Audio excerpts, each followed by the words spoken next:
Good afternoon, everybody. I am Brian Poduska, host of Real Talk with myself, Brian Poduska. Thanks for tuning in today. We are mixing up a little bit as far as the intro. We typically talk about the difference radio show and podcast. Today, we're just jumping right into Real Talk, and we'll jump right into the meat of the topic as well.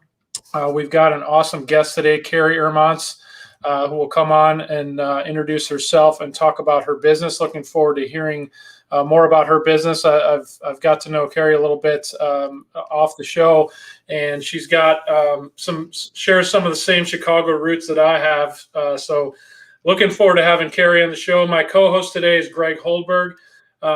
James Kern is our other co-host who would typically be on, but he's not able to make it today. So James Kern with Delicate Moving will not be here today, but if you do need moving help, look up James Kern. But this is Real Talk with Brian Poduska, and we have a slightly new twist on our format in that we have a business topic that we touch on each week. And within the same month, we drill in with our co-hosts and our guests on our business topic. And the business topic of the month of August is working on your business versus working in your business, and the challenges that we as entrepreneurs face with that dilemma. Because inevitably, everybody wants to work on the business, but as you start out and grow, the challenge of taking yourself from the in piece and focusing more on the on piece has becomes a bigger and bigger challenge. So we will dive into that topic a little bit here with our guest Carrie and our co-host Greg Holdberg. First and foremost, want to talk about Real Property Management Focus really quickly.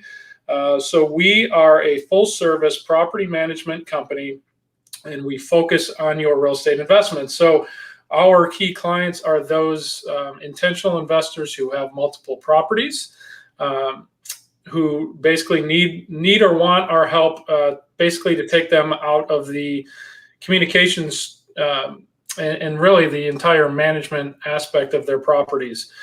So we do have some unique tools that we utilize on the front side to analyze properties from all different angles. It's really a holistic look at an investment property. So not just looking at your cash flow, but looking at very, very different or multiple return rates and things like that. Looking at it from your tax savings that you get on depreciation. So really, it's a holistic look. It's called Wealth Optimizer. And then obviously we can help you purchase the property. It's in our name. We manage it. And then we can help you sell it on the back end. So that is Real Property Management in a nutshell. But again, this is Real Talk, and we are here to talk about this month and today working on your business versus working in your business. So without further ado, let's bring on our co-host, Mr. Greg Holdberg of Liberator Health Insurance. Hey, Greg, what's up, man? Hey, how are you doing? Yeah, I'm fantastic. Good. You're making me hungry talking about Chicago and all the great places to eat. Yeah, well, we might have a little Portillo's talk here in a bit. I'm definitely. Yes, I can't believe it's already Thursday. This week has flown by. Kids are going back to school.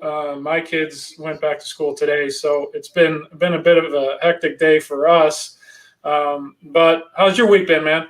It's been really busy, and a lot of that has been driven by, you mentioned going back to school. A lot of teachers received their benefits packages this month.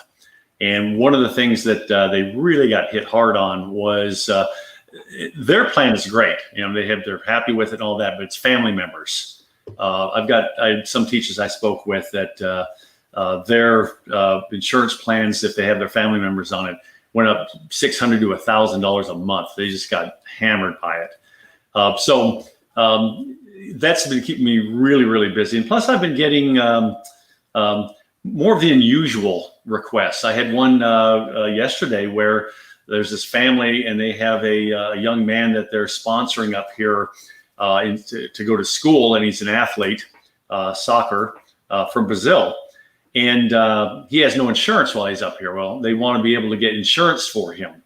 And traditionally, it'd be impossible to do. But since I'm a broker and I work with a lot of different companies, I did manage to find a company that would take him as long as he had, the appropriate guardianship papers in place. And he's underage. That was the biggest issue.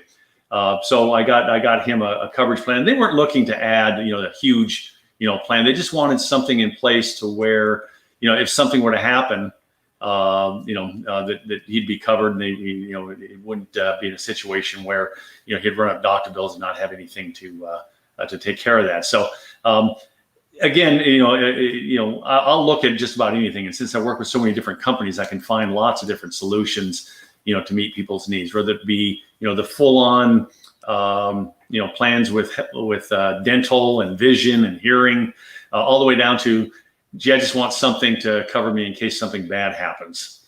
And, other than that, I need to keep the money liquid because most of my customers are independent business people like yourself. And they, a lot of times if they're looking at making that move into a business, and I get this a lot with real estate agents, is, they've been doing it as a side hustle for a while, and it's getting to the point to where they want to make that move.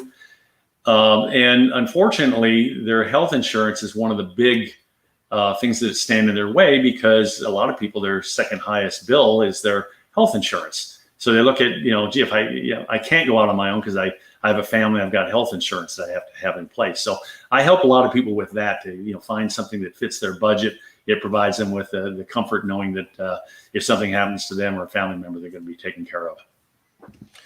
Oh, that's awesome. And yeah, I mean, I can speak from experience as we've had many a conversation. It's one thing to as you guys know, my background, I came from corporate America and from a large corporation that had many very nice health care plans that, had great coverage and was very affordable. Now, over the years, that stipend that the company paid got peeled back and more. But it was, a little bit of sticker shock when you come from that environment into, working for yourself or, owning your own company and realizing that, oh man, this is, these government plans that are out there, while they may have great, overall coverage, all the money that isn't covered, and then you're still paying a huge monthly amount for that coverage that really, at the end of the day, unless you have something catastrophic, it's basically not covered until you hit a huge deductible. So, talking to you and getting educated on that helped me. So yeah, I recommend anybody out there that is, looking at their healthcare and trying to analyze how much am I really getting for what I'm paying, talk to Greg, because he can educate you on that front. Yeah, I talk to as many people in a week that buy something from me and also people that don't buy. They just they need information. I'm more of an educator than a salesperson. I love to tell people about, this is how the game is played, the healthcare game. If you know how it works, you can save yourself quite a bit of money. But that's the problem. This is one of the few businesses that is shrouded in secrecy for some odd reason. It's like, there's phrases that, doctors in hospitals use, for instance, somebody that could probably get by with some rehab on a bum knee. But obviously if they go see a surgeon, he or she, they're going to want to cut. And they use terms like, well, we're looking at bone on bone here. And that's not really true. Nobody's on bone to bone unless something really, really bad has happened, like a broken bone. But, there are terms that they use to, create business. They're business people and they're looking to sell just like anybody else is. But if you understand the game and how it works, and I think the key to healthcare today is transparency. And that's where it's headed, to where if you need something, and obviously I'm not talking about an emergency situation, but if you need some elective surgery for something, you can actually get a price on exactly how much it's going to cost from the time you walk in the door to the time you go through rehab and everything, and you're completely done with it. And you just can't get that in the healthcare industry unless you know how to look for it. And that's one of the things I do is I teach people how to do that. Yeah, no, that's awesome. So, and given your background prior to health insurance, it'll be very pertinent to the topic that we have at hand today. So I do want to mention our first our first sponsor of the show here before we do bring our guest in, Carrie. So Lennon, if you wouldn't mind bringing Wines with an Appeal up on the screen. Awesome. Thank you, sir. So I want to talk really briefly about Wines with an Appeal. It's a company dedicated to assisting people fundraise for their favorite nonprofit organization. They provide a fun and educational program to entertain your donors and increase their wine knowledge that could potentially cost a fundraiser absolutely nothing. Tom Rowe is one of the co-owners of Wines with an Appeal, and I can tell you firsthand, you're going to have fun if you get Wines with an Appeal to help you fundraise. You're going to have fun. You're going to drink some wine. You're going to learn a lot while having fun, and I can tell you, you're also going to be able to purchase some wines that you're not going to be able to find in most of your typical large liquor stores / grocery stores. So if you're interested in learning more about a fundraising event with Wines and Appeal, with an Appeal, send an email to tom@wineswithanappeal.com or call them at 214-621-5216. for more information or to schedule your event with them. All right, awesome. So without further ado, let's bring in Carrie. Hi, Carrie. Hey guys, how are you? Great. How are you today? Fantastic. It's the first day back to school for people. Yeah, indeed it is. So that's either a great thing as parents, or it could be a little scary too, right? Well, remember, I'm a former teacher, so it was always a great day. I always loved welcoming those kids back. Yeah, for sure. Same thing with my wife. She was a former teacher as well. So this day always rings a little different with you guys. Yes, it does. Do you have any kiddos going back? No, my kids are grown. They are actually out of college. So we are empty nesters. All right. Well, yeah, I guess you get to live vicariously through all the teachers out there. That's for sure. Well, thank you for having me on today. Yeah, thanks for coming on. Appreciate you taking the time to share your journey, if you will. So with that, let's go ahead and just share how you got to share about your company and then share how you got there. And then we can also talk about some of your Chicago roots because, we have that in common as well. So tell us about Carrie. Sure. Well, hey guys, I'm Carrie Erments. My company is Lone Star Roots. We're based here in Frisco, Texas. This was a dream for us and our family. That started back in the early 2000s. And it started with garage talk, which led to basement talk. So if you're from the Midwest, you know what I'm talking about.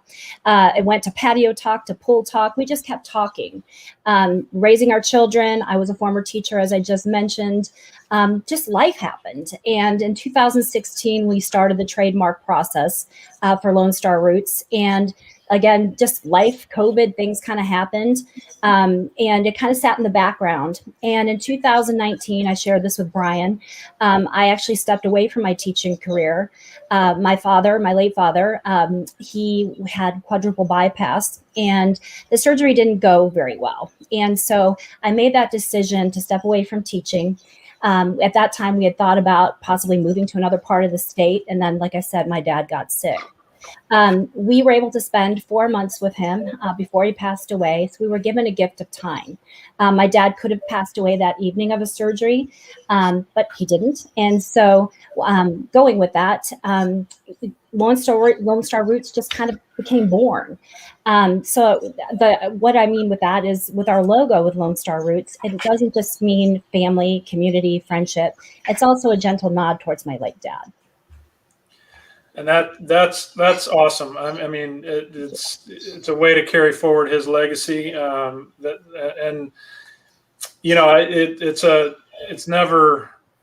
It's never fun losing a parent. I went through it myself. Suddenly, my dad died in a car accident. We're going on 12, 13 years now ago, but yeah, so that's great that you can do that with a business. Yep. And when we talked before, you're from Chicago. You guys you guys moved to Texas and you really embraced everything Texas, right? Absolutely. I mean, how can you not embrace the state of Texas? Well, like I said, we moved here in 2006. We never looked back. Greatest nation in the country, right? That's for sure. There's just so much that from music to food to places to go visit. I mean, we just love Texas. It's a part of you. Yeah. So you took that and made it into a business. We did. So all that dreaming and doodling over the years, and when I say doodling, we literally were doodling on napkins, notebooks, you name it. And we just decided, let's just go for this. So in 2020, we were registered on trademarked September 22nd of 2020. We opened our first retail location at Frisco Mercantile. So we have a booth there. We're also online, and we were registered about 12 weeks ago. So we're very excited about that. Well, cool. And we've got some of the apparel that you guys have flashing up on the screen right now. Okay, so people can find you by going to the Frisco Mercantile. You've got a booth there. We do. And but then you can also find us online, which you see there. And we are truly a family business. As I'm looking at this, these are kids in our community. These are my kids are actually part of this. And like I said, family-owned business. But a lot of the kids that you're seeing here are local kids in Frisco. That's awesome. Love it. Love it. Thank you. And, because you're online, you can access your merchandise anywhere in the country. You ship everywhere, I assume? We do. And I'm glad that you brought that up. So our tagline is love where you come from, root where you are. And what that means is if you leave Texas, I mean, think about it. Well, I know COVID kind of kept some of us back during the pandemic, but people are moving all the time. We want people to know that Texas never has to leave your heart. So if you have to move or you're feeling homesick, well, we hope that you look at Lone Star Roots as a source to get that Texas feel, whether it's a hat, t-shirt, tumbler, koozie. We do gift boxes as well. So, we're all things Texas. Or more importantly, it feels like everybody and their brother is moving to Texas. So isn't that the truth? As you come to Texas and want to embrace your new Texas roots, then if you want to show it off, check it out. That's right. Realtors love us too because we can do welcome to Texas boxes, or if your kids are going off to college and they're just feeling homesick, we can do something for them too. One of the things I'm really proud about with Lone Star Roots is that we collaborate with local and statewide Texas businesses. So when you're buying from Lone Star Roots and you're buying from us, you're also helping out another small business in Texas. That's awesome. Well, and that's a great point on the realtor piece, right? The welcome to Texas box. So we might have to talk a little bit off air. I didn't realize you guys do that. And I've got some clients that have just kind of moved, actually from the Chicago area, who just moved down here. So we might have to talk off air on that one. Yeah, you but betcha. For the realtors out there, we've had other guests that do gift baskets as well. This would be another option for your out-of-state guests as an awesome welcome to Texas, unique gift. Yeah, we would love to do that for them. Cool. Well, let's dive into this topic, right? So, working on your business versus working in your business. So, Carrie, you have a relatively new business with the Texas Roots. So you may be in a different stage than others, and let's just level set on what do you view working on your business versus in your business as? How are those different to you? I love that question. It's about relationships. So at the end of the day, I can be a company that sells T-shirts or Texas things or whatever, but it's about building those relationships and having people know your story, what you're about. So I'm always out there working on our business. Giving back, that's one of the things too that I failed to mention earlier. We love, when we built Lone Star Roots and the idea of it, we wanted it to be a platform for giving back. And so what that means is that we choose, different nonprofit organizations that we can give back to. So earlier I mentioned my father passing away from heart disease. That was one of the very first charities that we went out the gate with, being new. And that was we were able to raise money and give back to them.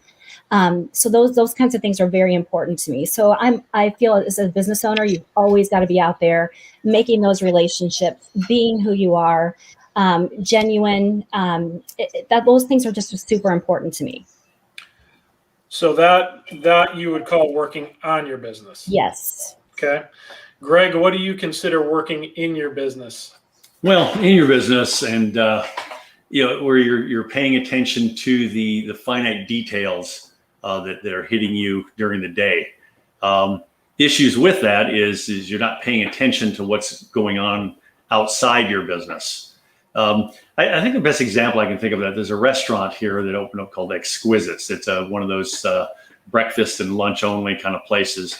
And the owner of that place, fantastic guy, runs a well-oiled machine, but during the breakfast and lunch things, he's out on the floor. He's talking to customers. He's not back in the kitchen making sure that the cook's cooking right, even though he's well-trained and he does. But he leaves that behind, and he's stretching out further, getting to know his clients. And he's got a much better memory than me, because he seems like he remembers everybody's name. But see, to me, that's working on your business. In your business, he's back in the kitchen making sure, and it's like he kind of adopted the phrase of hire the best and then trust them to do what it is that you've trained them to do. He's adopted that so that now he's free to go out and work with his or meet with his clientele and get their input, see what they're seeing and so forth, sort of their point of view. Yeah, I think that's a great micro example of obviously a small business owner who's kind of simultaneously doing both, in that he's in the business at the location, and I'm sure he's not walking the floor the entire time, but taking the step away and working on those relationships certainly would be considered working on the business in that example. The split of time, especially for a new business owner. So, I mean, I've fallen in the same category in that Real Property Management Focus has been in business for, 2.5, almost 3 years now. And I've seen just the shift of getting a business started, trying to work, before you get the business started, you have to work on the business plan, right? So when I think of working on the business versus in the business, I always think of it as, okay, there's the CEO mentality of, setting a plan, setting up the tactics to achieve that plan. And then at the end of the day or along the way, course correcting as needed to get to that end goal. That's the steering of the ship, the captain, the CEO, right? That's working on your business. And then you have the working in your business. So in my business of property management, it's the day-to-day. I have two constituents, two sets of constituents. I have owners of properties, and I have tenants within those properties that I am the go-between between those. That's my whole reason for being, right? So it's fielding phone calls on both sides there. It's making sure all the legal paperwork is in place. So there's a lot of Texas Real Estate Commission things that need to be in place to effectively manage that relationship and do it legally. So there's a lot of blocking and tackling, I'll call it, and executional stuff that needs to get done. But you also have to maintain that high level viewpoint to say, all right, so how the hell do we get more clients? How the hell do we get, how do we grow this sucker to the extent that we want to meet the plan that we originally set, right? So at various points in your business, you either have the luxury of taking the step back and doing that. You always have to have your hand on the wheel no matter what. But sometimes you have more time to sit there and say, okay, how do we get this car moving faster, or whatever vehicle you're driving? How do we get this thing moving faster while still executing the blocking and tackling that you need to do? And if you don't start out with a huge staff, like Greg, you referred to, chefs in the kitchen and servers and everything else in a restaurant's example. Carrie, you've got the blocking and tackling of actually fulfilling orders and sending and manning the booth at the Frisco Mercantile. Like, those are blocking and tackling, but you also have the role of, okay, I came up with this awesome idea. I've got some really good emotion behind it, especially with, recognizing your dad's legacy. How do we put those gears in motion to make this a business? So that's launching it. And then, okay, you've got venues that you got to sell through. Do you have a staff that mans that booth? Do you have somebody who manages the inventory and who does all the shipping, or are you still in the stage where that's all on your shoulders, or you and your husband's? It is definitely, we're in the stage of it's all on my husband and myself. The kids help out. My sister helps out. Even grandma's in the kitchen, folding t-shirts. We do have the luxury of not having to be at Frisco Mercantile, which allows us, because they have people on staff there. But of course we do, go in and take care of our booth, but we're able to go out and be in the public and do pop-up events. We're everywhere from DFW to, we've gone as far as Grand Prairie, talking about even moving towards Austin. So in this course of time, we've done a lot. But I will tell you, you're always pivoting, and you're always thinking about the next thing that's coming, to make your business better. Right. And to that end, so talking about pivoting, you said you launched in 2020. When in 2020? September 22nd, 2020. Okay. So really at the height of COVID. Yes. Yeah. Okay. Yes. Where most people would say you're crazy, but this was a long time coming for us, and sometimes you just have to just go for it. And if I could tell anybody, if you have an idea or a dream, go for it. Say yes. Figure out the rest later. Yeah. Right. I mean, shit, you just got to go, right? That's what we did. Hopefully with a business plan behind it. Yes, for sure. Yeah. Well, it sounds like you guys worked, several years prior to actually launching. We did. To come up with the product line, the method, the method to the madness, the venues, the avenues of sale, all that. Yep, absolutely. And it's all, again, based on that building relationships with people and being able to, associate yourself with like thinkers, and so that I feel like what we're doing right now is just so exciting. People say, do you ever sleep? And the answer is I do sleep. I sleep with one eye sometimes, but I'm just, every day I wake up and I'm so passionate about what we're doing and how we're able to be out in the community doing good things with our business. No, that's awesome. Lennon had sent an article earlier in the week, and Greg, I think you probably saw it. Carrie, I don't think I had a chance to share it with you, but one of the interesting takeaways and concepts that I pulled out of that article, it basically talked about you're not running a business, you're running a couple businesses, and it goes to that working on versus in your business. And you almost have to have two sets of hats as you're running those businesses.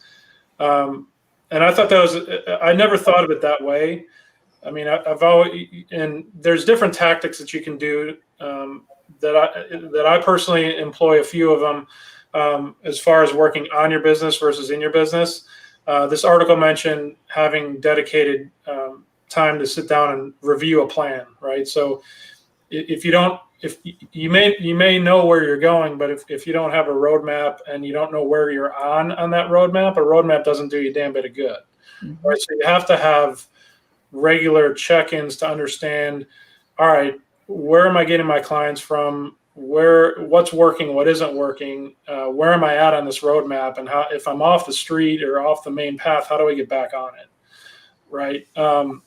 So you can do that through coaching sessions. If you have a business coach that you meet with, somebody to hold you accountable to really just pulling together the information that you need to steer your business, right? So that's one method that was mentioned in this article. It also talked about the on versus in piece. There's different aspects of that. So there's the business metrics, but there's also personal metrics as well. So this is an interesting chart here. So yeah, it gets down to the details of, the stuff on the left versus the stuff on the right, the in versus the on. This article also gets at,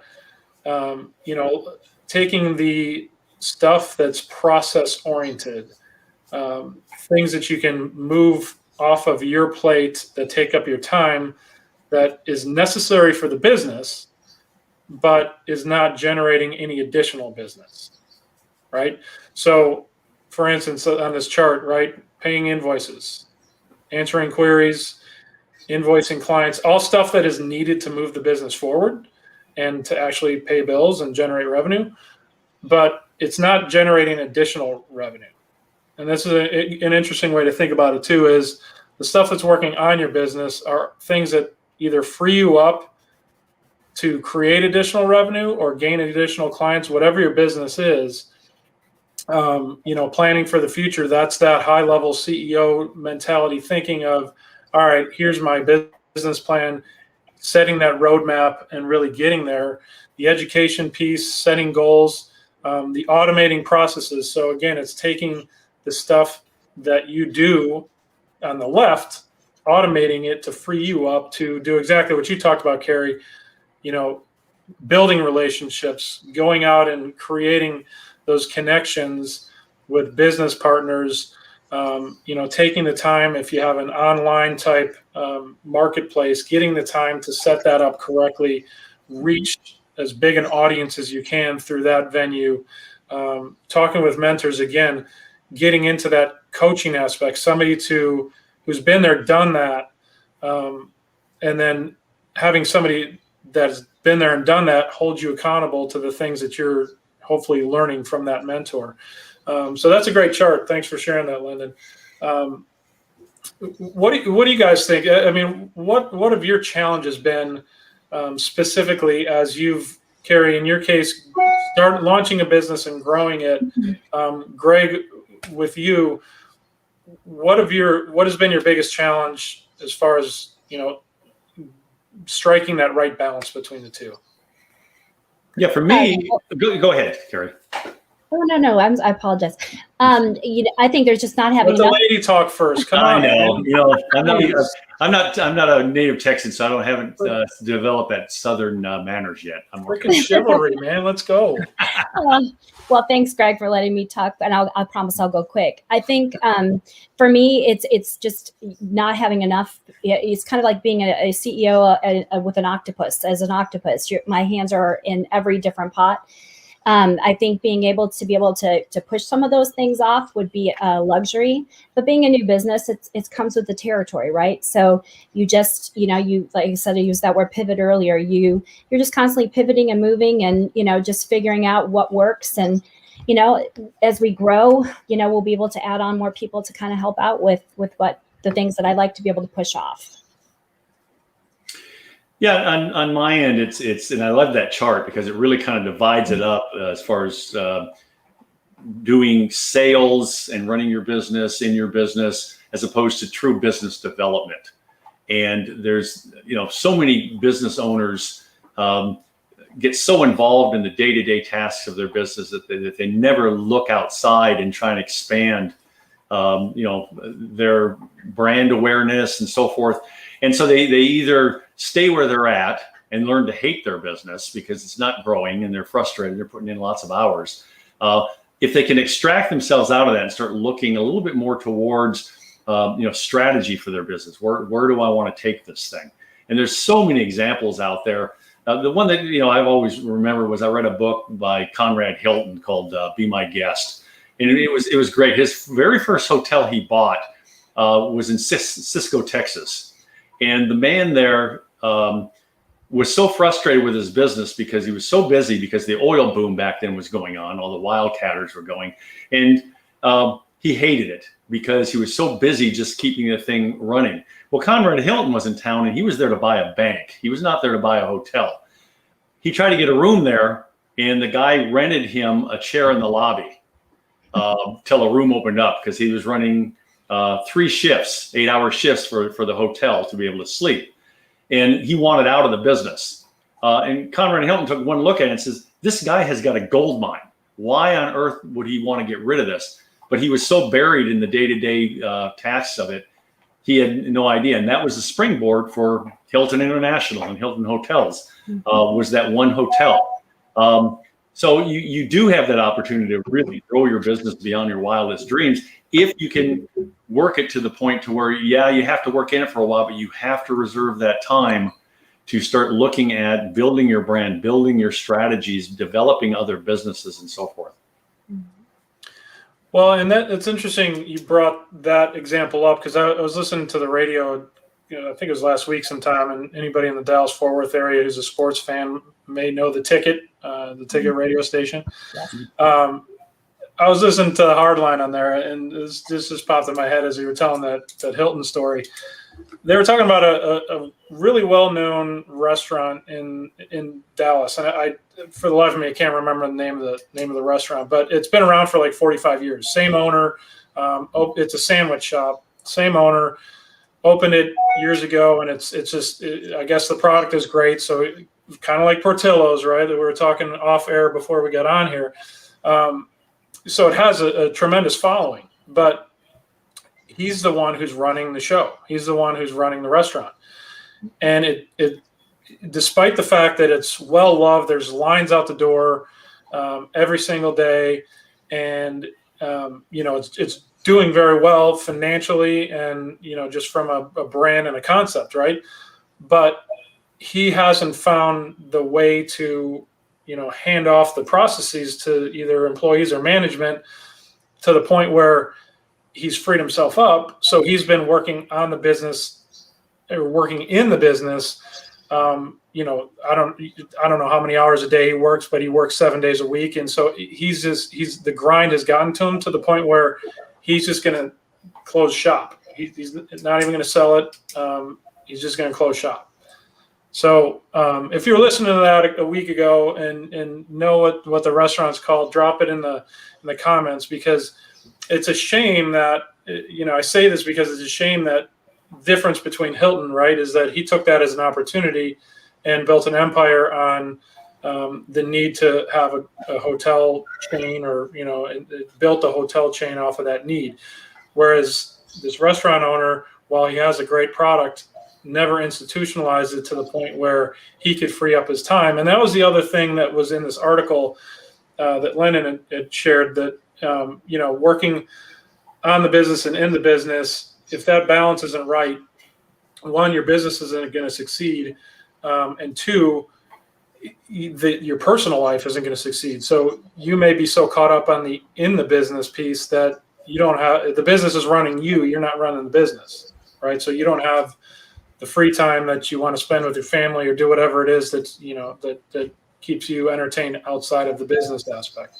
And I heard this story, didn't even really put two and two together until you were telling that Hilton story, Greg, that it's a shame that this restaurant, while it's an awesome product, they're closing the doors because they just couldn't find a way to, continue it on without him being part of it. And, he's done. He wants to enjoy life, right? And hopefully it's not too late for him. If he's been working for 40 plus years in the same business, who knows? Who knows how much time he's got left? But so that's an interesting story. I also like the fact that Carrie talks about, finding ways of giving back to the community.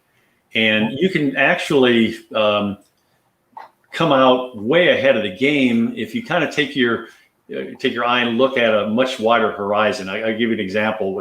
I'll give your sponsor, Tom, with Wines with Appeal, a plug. Is I'm a member of the McKinney Chamber, and of course everybody there is trying to do business with each other and so forth. And there was a lady there that I met last week, and her and her doctor husband and several people, they run a place called Hope Clinic in McKinney, and they serve the underserved people for medical needs. And obviously, being in the health insurance business, that's kind of an area that I have interest in. And so I started thinking about, well, how can I help her other than just give her a donation, which I did, but what can I do to help? And then I started thinking about Tom and his Wines with Appeal, which is a fundraising business. Why don't I do a fundraiser? And I'll underwrite it. I'll find the food, I'll find the location, and we'll do a wine tasting fundraising event for Hope Clinic. Well, then on the way home, I started thinking about where I live. I live in Trinity Falls, which is a fairly new community. We're up to about 1,200 homes with a goal of going to 5,000 homes in the neighborhood. And we have a very close-knit group. And I stopped by the office. We have a director of fun. There's a job for it. And I asked him for that. How do I get that job? Can I do a wine tasting fundraiser event for Hope Clinic? He said, sure, let's do it. And they're going to provide the venue. They also have the Facebook and web page. We also have a wine tasting club within our community and lots of clubs. So they're going to promote this thing. I've got to settle on dates and talk to Tom about this, but it's a way for me to promote my business, help Tom out as an associate who I met and I like very much, and also help out Hope Clinic. And all of us come out way ahead, and even the community comes out ahead because it's another service and opportunity for fun that they get to have for the community, a wine tasting event. So, again, this gets into developing business and getting my brand out there. I guess I'll put my name on one of the tables or something, and I'll have a chance to kind of introduce myself and in my business. But it's all about the fundraiser for Hope Clinic. So it's a way of partnering with a lot of people, and everybody comes out winners in the end on that type of situation. Absolutely. Sure. And the working on your business mentality there, you kind of crafting and connecting the dots, if you will, with business partners and partnerships that you've created. That's part of the epitome of working on your business, right? The working in your business piece comes in the execution of getting that event set up and getting some of your branding out there and things like that. But that's the epitome of working on your business, right? Building those relationships. Carrie, do you have any examples specifically where you've taken a step back and worked on the business piece, especially after you've launched? And I'm sure you've had logistical challenges where, fire drills of what you got to ship where and to who, and returns and all the stuff that comes with an actual, inventoriable business and the potential brick and mortar. Do you have an example of where you forced yourself to take a step back and trying to work on the business rather than in all the weeds and the details? I think I know you do it almost every day. You have to have that balance there, because as you were saying earlier, if you don't have a balance, you're going to dry up, right? And with the fact that we are a new business and we are a small family-owned business, like I said earlier, grandma's in the kitchen folding T-shirts. So, it's very important to be able to have that balance there. And when I do step back, it gives me a little vision, and it's important to take those breaks. And I'm always better for it. So I think any business owner, you've got to just always know that you have that fine balance, either way. Let me ask you this. Do either of you guys have a business coach? I do not. I have my wife telling me what to do. That doesn't count. It's funny you mentioned that, because I thought about I actually need one, because you tend to second guess a lot of times or overthink things. Mm-hmm. And it's nice to have somebody that can be outside of that picture to kind of look at what you're doing and see the opportunities that are there from a independent point of view. And I think everybody should have that. Mm-hmm. Yeah, I agree. And one of our co-hosts here on Real Talk is a business coach. His name's Stephen Beaver.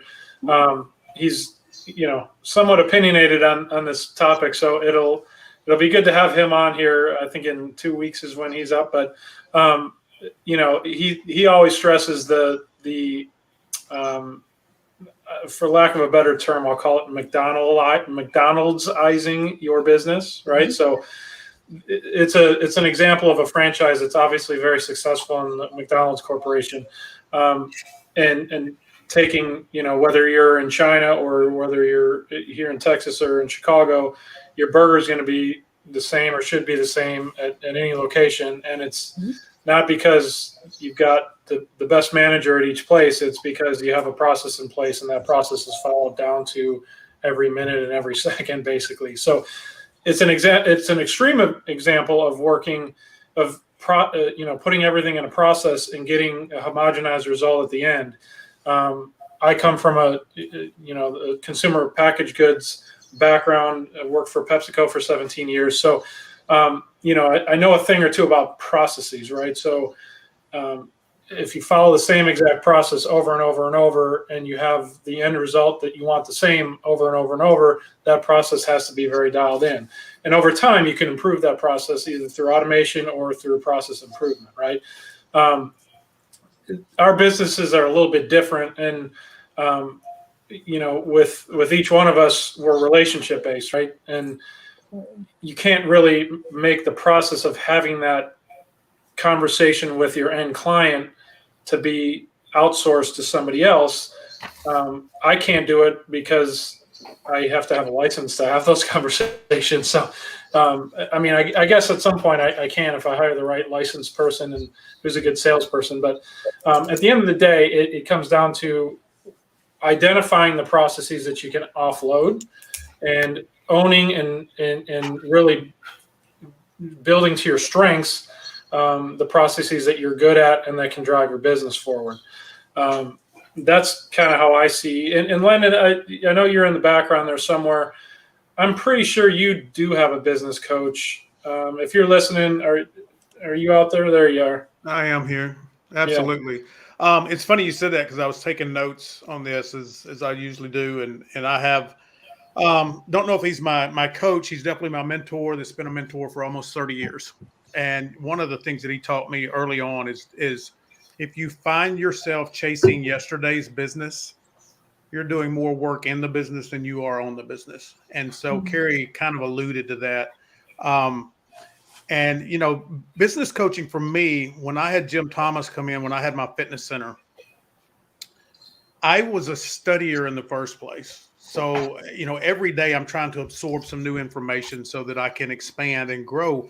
Where he helped me more than any place else was the fact that I wasn't the only person in my industry he was coaching. So where I may be trying to be creative and innovative, he was able to share some things that other people were doing, or maybe some things I was considering that other people had tried and failed with. And so that saved me a lot of time. I think we overlook the value in that. And he goes, you're surrounded in your gym by these four walls. While you're working in it, you don't see anything outside. You don't see the trends. You don't see how things are changing. You need those eyes and ears to see what's going on outside of your bubble.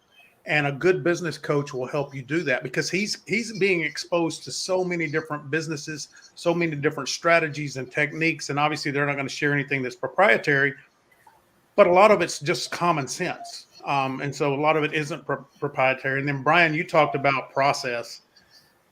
As a small business owner, and I want to pop that graphic back up if I can really quick, because the working in the business, a lot of this, the paying invoices, the invoicing clients, the dealing with conflict, the answering queries, meeting clients to a certain extent, those are things that we can create a process with that can be duplicated.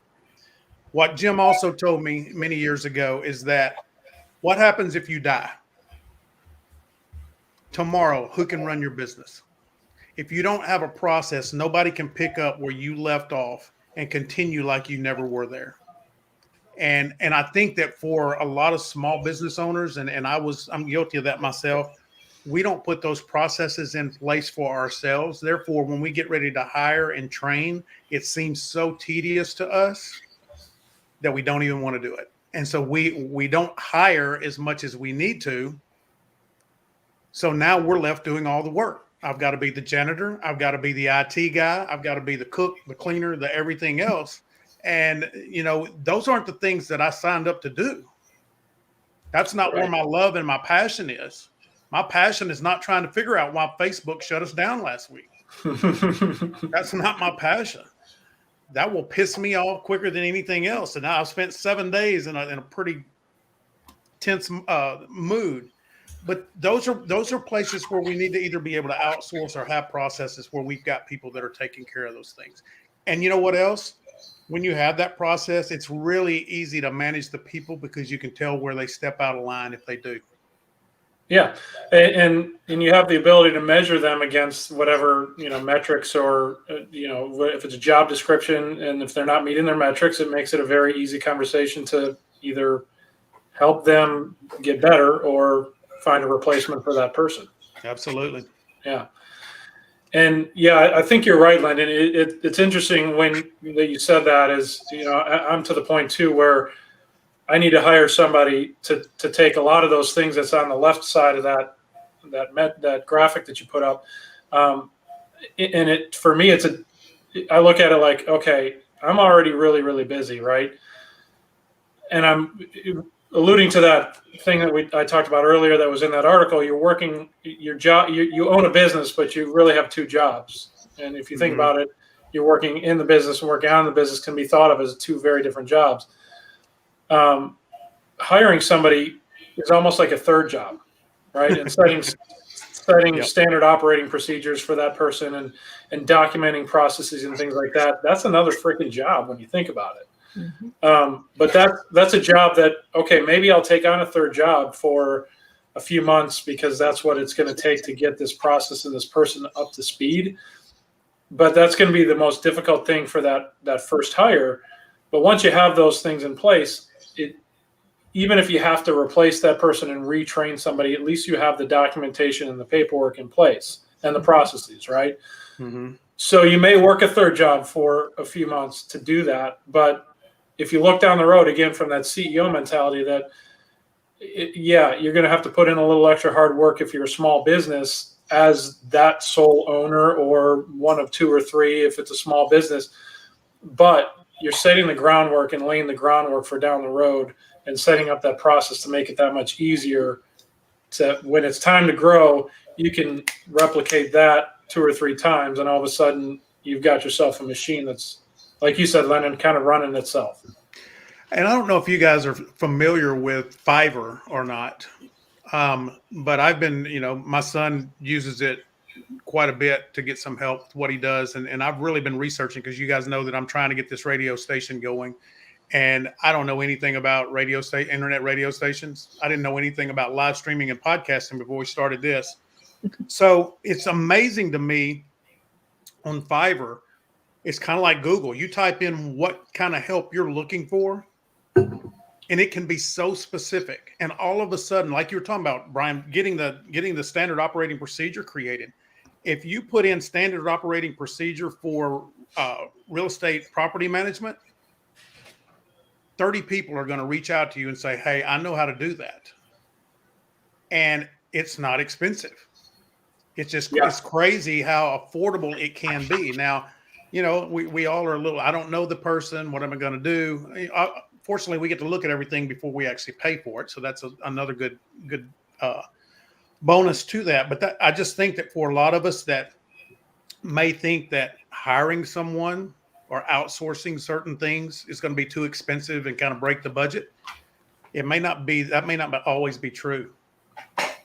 Yeah, and the development of the outsourcing piece and having virtual assistants and that whole concept has become more and more mainstream, and because of that, that sort of service has become a lot better. Yeah. So I know of a few companies that I've talked to as far as virtual assistants go.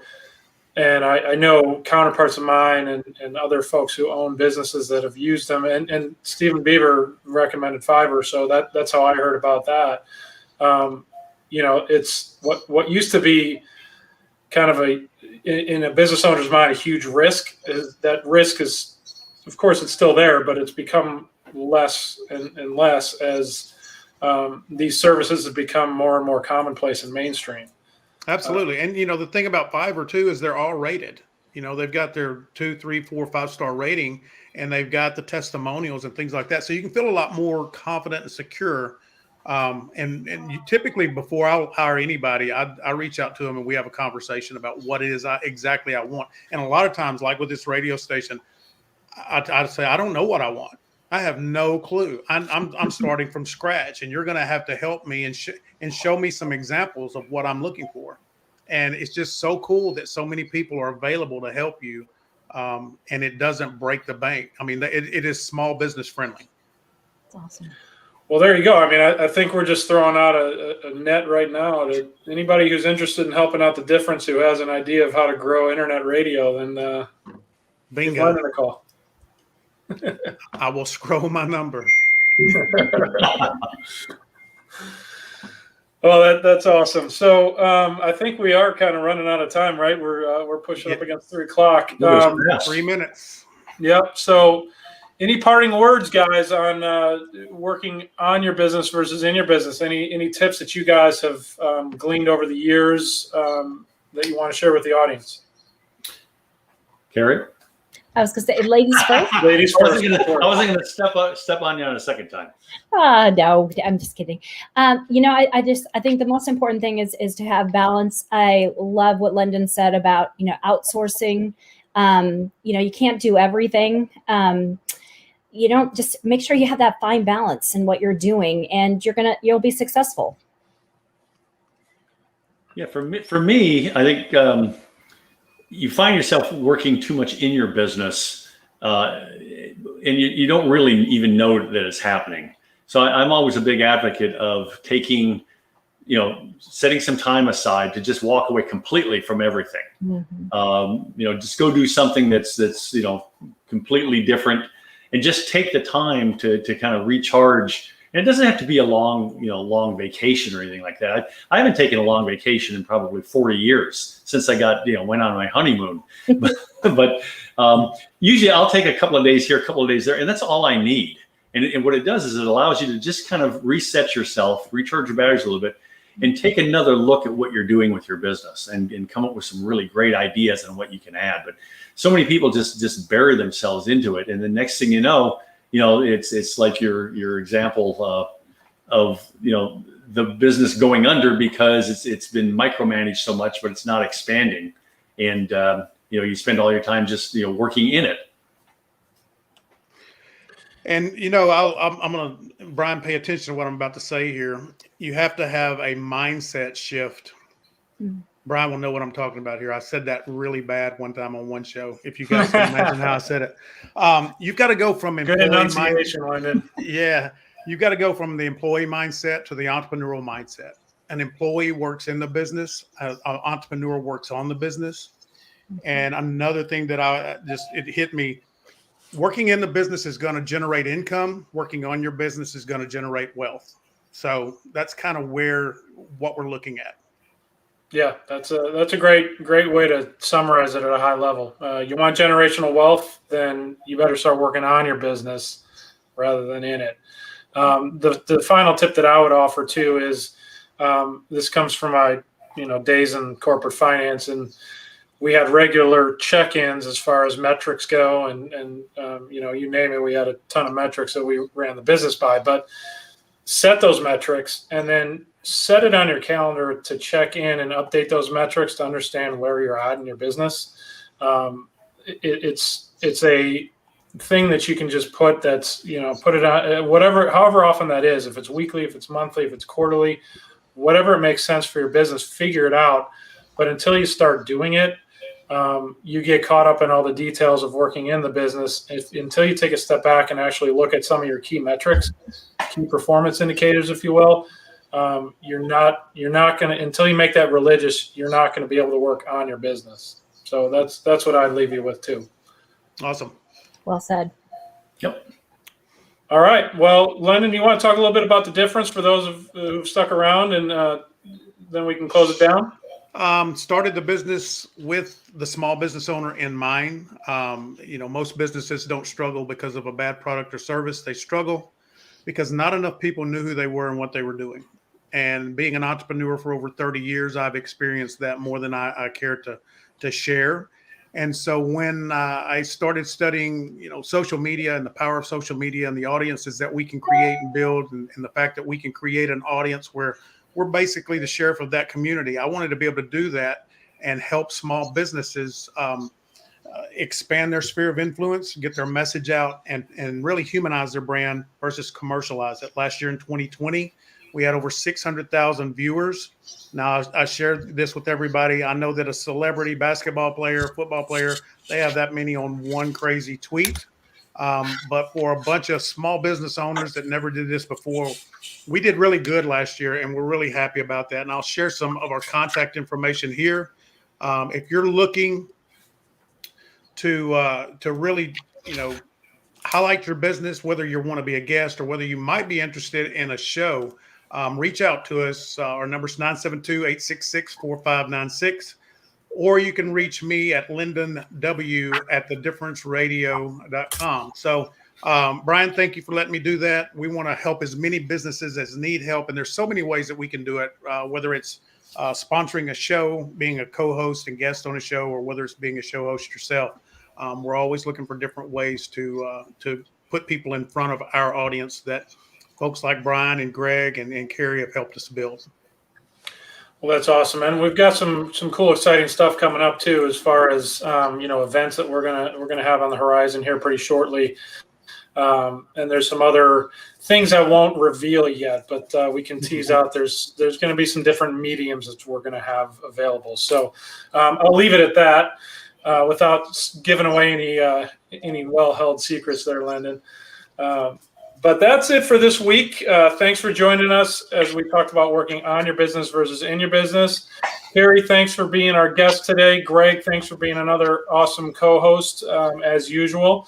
And also sponsor, so Liberator Health Insurance. I'd be remiss if I did not point out the fact that you are a generous and well thought after sponsor on the show. So we will continue this topic of working on the business versus in the business next week as well. But until then, have a wonderful weekend, and we will see you next Thursday, 2 to 3 p.m. Central Time. Bye all.